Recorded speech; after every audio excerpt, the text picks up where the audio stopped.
Olá pessoal, essa é a aula de número 2 e nessa segunda videoaula nós vamos falar sobre o divergente de um campo vetorial. Então nós já aprendemos o que é um campo vetorial, né, na videoaula anterior. Agora nós vamos estudar a noção de divergente de um campo vetorial. A noção de divergente de um campo vetorial, na verdade, ela aparece quando a gente tenta calcular a derivada de um campo vetorial. Então, só relembrando aqui, né, um campo vetorial ele é uma função, nada mais é do que uma função, só que onde o resultado dessa função vai ser um vetor.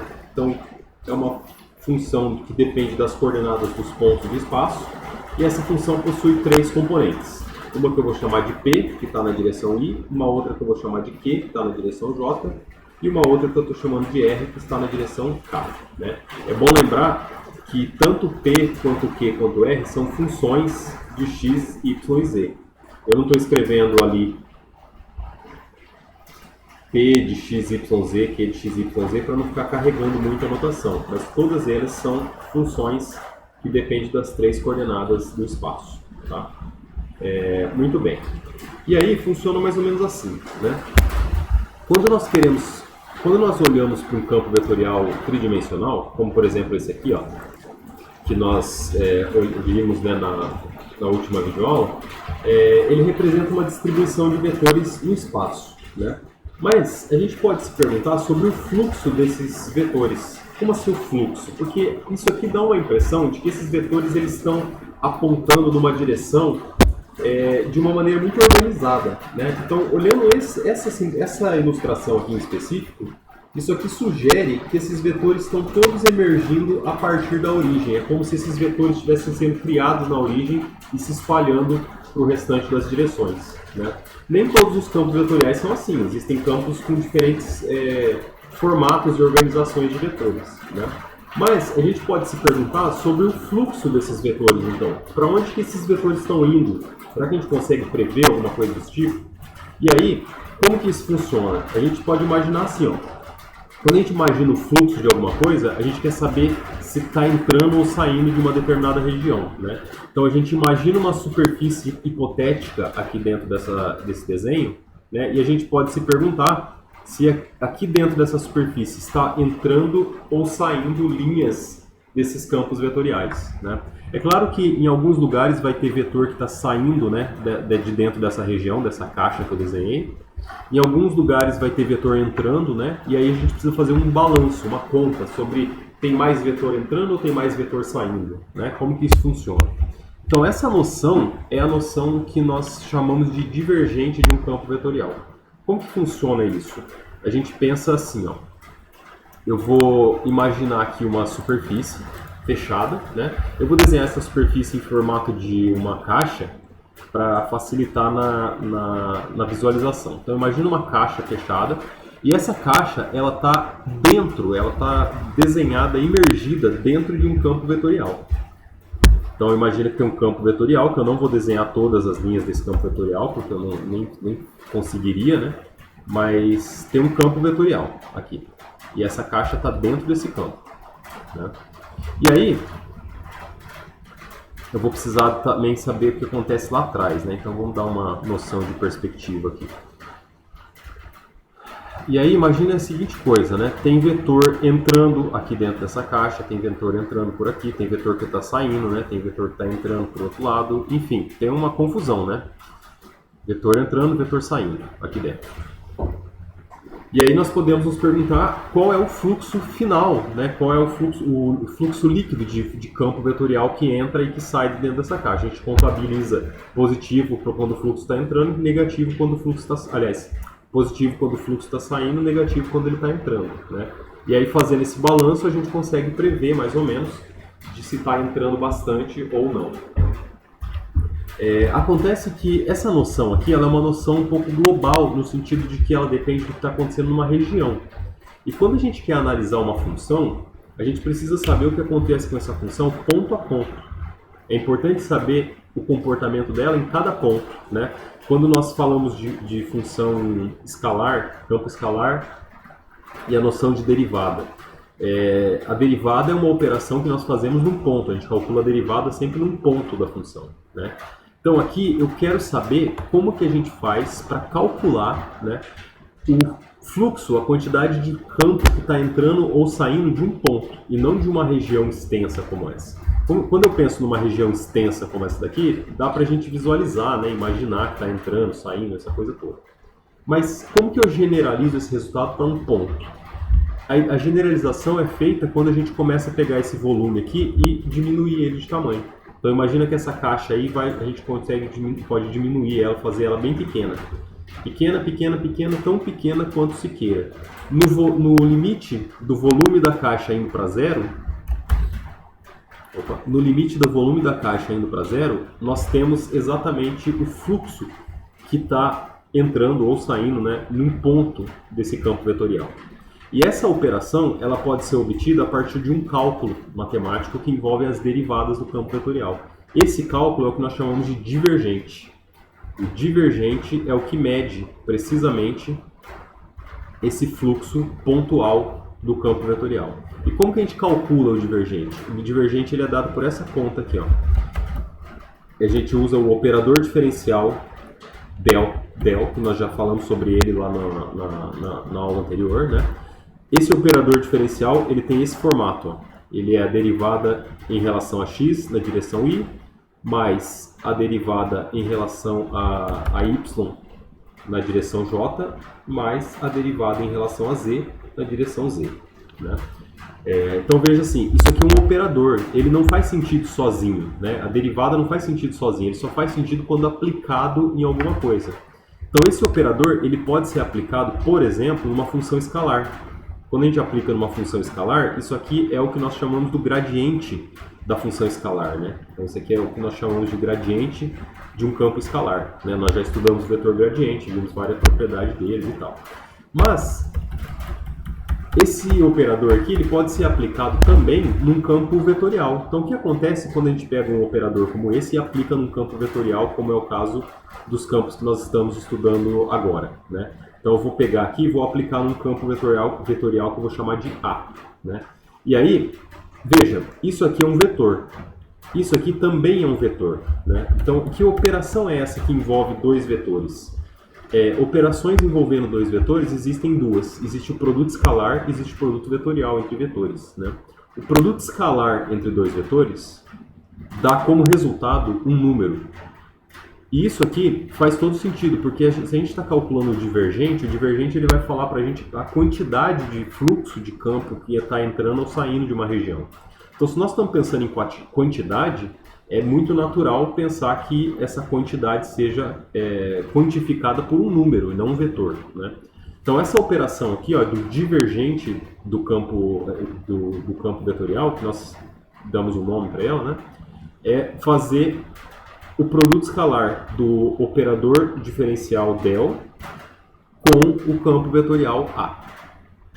Produto escalar de dois vetores, né? Então essa operação é o que nós chamamos do divergente, a gente escreve assim, ó, divergente do campo vetorial A. Certo? Bom, vamos explorar um pouco mais isso, né? Então o que significa fazer o divergente do campo vetorial A? Bom, se o divergente é o produto escalar desses dois objetos, o que eu preciso fazer é o produto escalar desses dois objetos, né? Lembrando que, deixa eu fazer aqui um remember aqui. Lembrando que o produto escalar de dois vetores, se eu tenho dois vetores A e B, né?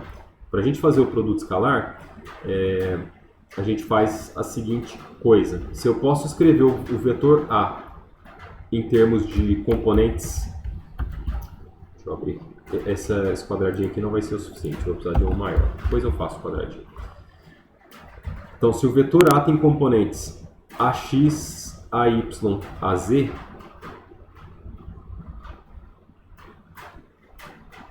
né, em cada componente A e JK, produto escalar com o vetor B, que também vai ter componentes na direção I, na direção J e na direção K. Nós fazemos esse produto escalar fazendo a distributiva aqui, né? O primeiro com o primeiro com o segundo, o primeiro com o terceiro. Depois eu vou fazer o segundo com o primeiro, o segundo com o segundo, o segundo com o terceiro. E depois eu vou fazer o terceiro com o primeiro, o terceiro com o segundo, o terceiro com o terceiro. Então, todas essas possibilidades, né? Só que, por exemplo, né, quando eu fizer assim, ó, esse termo vezes esse termo aqui, né? Tem vários que eu vou precisar calcular, mas esses dois aqui em particular. Quando eu for fazer essa continha, né, vai ter várias coisas antes aqui, mas dentre elas vai aparecer aqui, ó, AY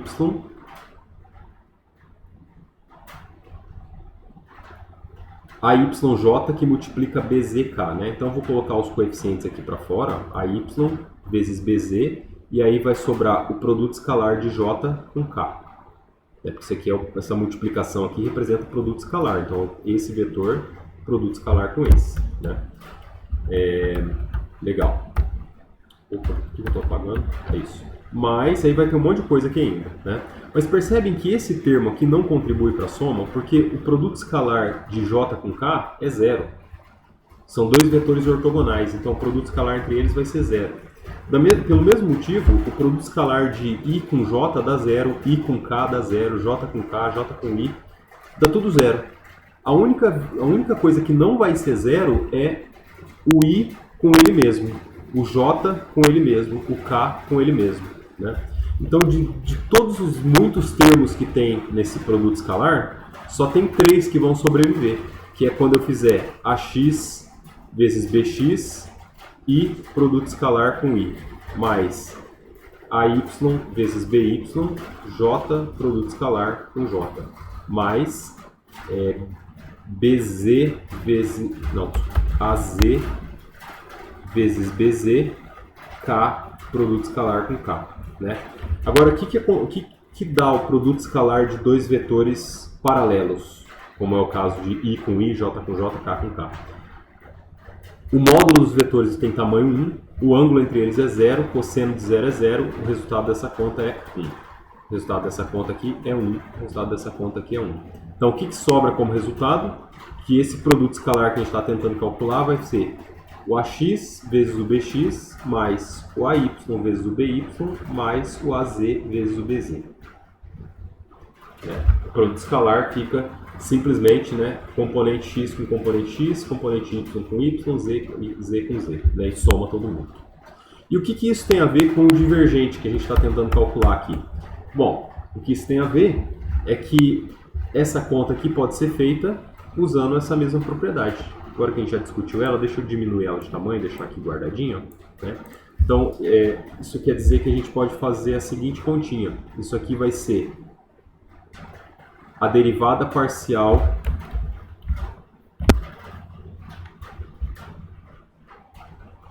na direção I, né? Tem a derivada parcial em relação a x, mais na direção j a derivada parcial em relação a y, mais na direção k eu tenho a derivada parcial em relação a z, tá? Produto escalar com... Aí o vetor A, o campo vetorial, ele tem componentes que nós chamamos de P na direção I, Q na direção J e R na direção K, né? E aí eu sei que o produto escalar só vai sobreviver quando for X com P, Y com K, com Q, Z com R, né? Então o que a gente obtém aqui no final das contas é que o divergente vai ser a derivada do P em relação a X, mais a derivada do Q em relação a Y, mais a derivada do R em relação a Z. Simples assim, né? Deixa eu fazer um balãozinho aqui para não misturar, né? Isso aqui é só para a gente relembrar as propriedades do produto escalar, tá?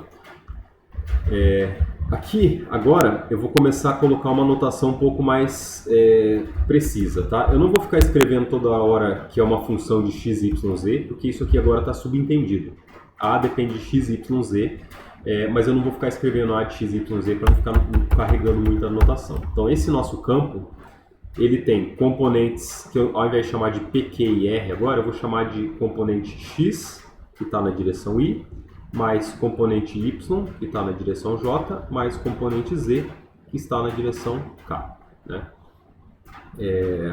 O divergente do campo vetorial A vai ser, então, a derivada parcial da componente x em relação a x, mais a derivada parcial da componente y em relação a y, mais a derivada parcial da componente z em relação a z. Né? Percebe que não é vetor mais. Isso aqui, o resultado dessa conta não é um vetor. Né?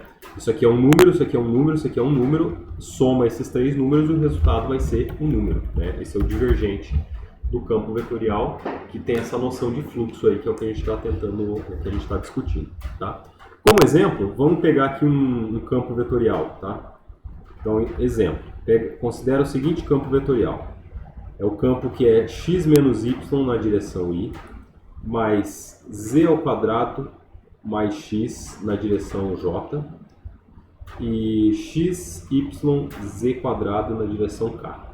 Então tem aí um campo vetorial. Né?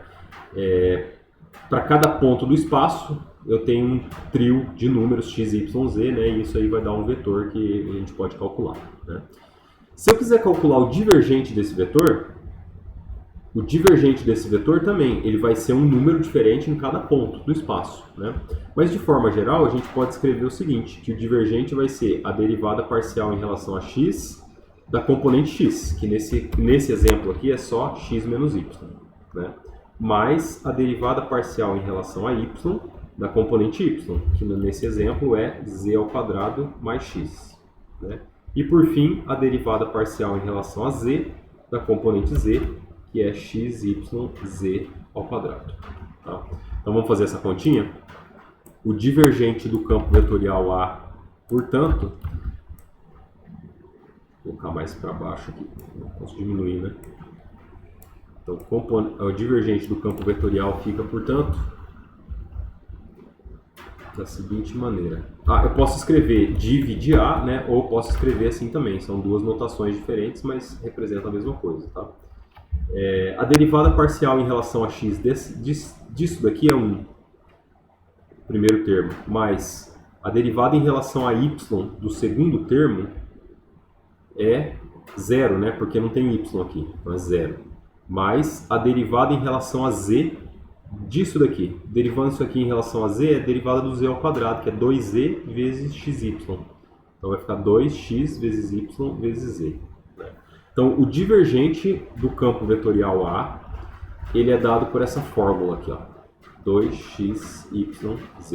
Percebe que isso aqui é um campo escalar agora, né? Porque em cada ponto do espaço, né, que a gente quiser saber, o divergente vai dar um número diferente. E esse número calcula-se fazendo essa continha. Então, por exemplo, qual é o divergente no ponto de coordenadas P igual a 1, 1 e 2? X vale 1, Y vale 1 e Z vale 2.